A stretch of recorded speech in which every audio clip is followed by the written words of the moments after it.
মুহাম্মদ সাল্লাল্লাহু আলাইহি ওয়াসাল্লামের জীবনীতে পাওয়া যায় একজন বুড়ি মানুষ একটা গাট্টি মাথার মধ্যে নিয়ে তিনি হাঁপাচ্ছেন আর দৌড়াচ্ছেন। মুহাম্মদ সাল্লাল্লাহু আলাইহি ওয়াসাল্লাম তাকে বললেন, ও বুড়িমা, এত কষ্ট করে তুমি কোথায় যাও?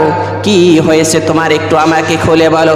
বুড়ি বলল, হে পথিক, তুমি কি জানো না আব্দুল্লাহর পুত্র মুহাম্মদ মক্কার মধ্যে সেনাবাহিনী তার সাহাবী নিয়ে প্রবেশ করেছেন, আজকে যাকে সামনে পাইবে তাকেই কতল করে ফেলবে। আমি তার ভয়ে মক্কা ছেড়ে আমার দূরবর্তী আত্মীয়র কাছে চলে যাচ্ছি। সুতরাং যদি মুহাম্মাদের কতল থেকে তুমি বাঁচতে চাও তাহলে তুমিও এখান থেকে দ্রুত কেটে পারো। এবার মুহাম্মদ সাল্লাল্লাহু আলাইহি ওয়াসাল্লাম নিজের পরিচয়কে গোপন রেখে বললেন, ও বুড়িমা, তোমার তো বড্ড কষ্ট হচ্ছে গো মা, আমি এই গাট্টিটা আমার মাথার মধ্যে নিয়ে তোমাকে আগায় দেই, একটু একরাম করি। এবার বুড়ি বলল, ঠিক আছে পথিক, যদি তুমি আমাকে উপকার করো আমার জন্য ভালো হয়, কারণ এই বোঝা বইতে আমার বড্ড কষ্ট হচ্ছে। এবার মুহাম্মদ সাল্লাল্লাহু আলাইহি ওয়াসাল্লাম সেই গাটুরি মাথার মধ্যে নিলেন, রাহমাতাল লিল আলামিন গাটুরি বুড়ির মাথার মধ্যে নিয়া মুহাম্মদ সাল্লাল্লাহু আলাইহি ওয়াসাল্লাম সামনের দিকে যাচ্ছেন, বুড়িমা পিছনে পিছনে মুহাম্মদ সাল্লাল্লাহু আলাইহি ওয়াসাল্লামকে রাস্তা দেখিয়ে দিচ্ছেন। এরপরে বেশ দূরে যাওয়ার পরে পাহাড়ের উপকণ্ঠে বুড়িমা বললেন, হে পথিক যুবক, এই আমাদের আত্মীয়ের বাসা, এখানেই আমার আত্মীয় স্বজন থাকে, সুতরাং এখানেই আমার বোঝা নামিয়ে দিলে চলবে।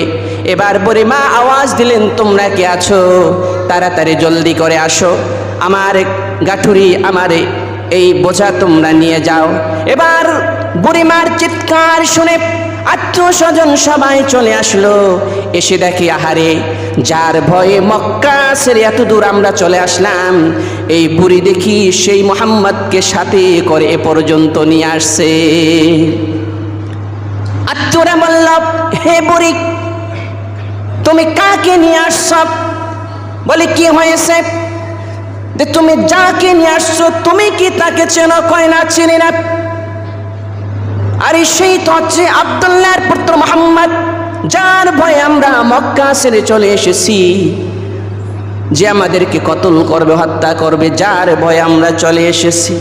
এবার বুড়িমা দু চোখের পানি ছেড়ে দিয়ে বলল, আমার আত্মীয় স্বজনেরা, যদি তোমাদের সাক্ষ্য সত্য হয় ইনি আব্দুল্লাহর পুত্র মুহাম্মদ, তাহলে আমি বিশ্বাস করি ইনি কোনো খুনি হতে পারেন না, সন্ত্রাস হতে পারেন না, লুঠেরা হতে পারেন না, ক্ষমতা লোভী হতে পারেন না, অবশ্যই তিনি আল্লাহর নবী, যার ভিতরে কোনো রকমের সন্দেহ নাই। অতএব তিনি যদি আব্দুল্লাহর পুত্র মুহাম্মদ হয়ে থাকেন, রাহমাতাল লিল আলামিন হয়ে থাকেন, তাহলে আমি আর দেরি করব না, আমি তার হাতে হাত রেখে এখনই ইসলাম কবুল করে নিলাম। সুবহানাল্লাহ। মুহাম্মদ সাল্লাল্লাহু আলাইহি ওয়াসাল্লামের আদর্শ দেখে যত আত্মীয় স্বজন ছিল সবাই ইসলাম কবুল করলো। সুবহানাল্লাহ।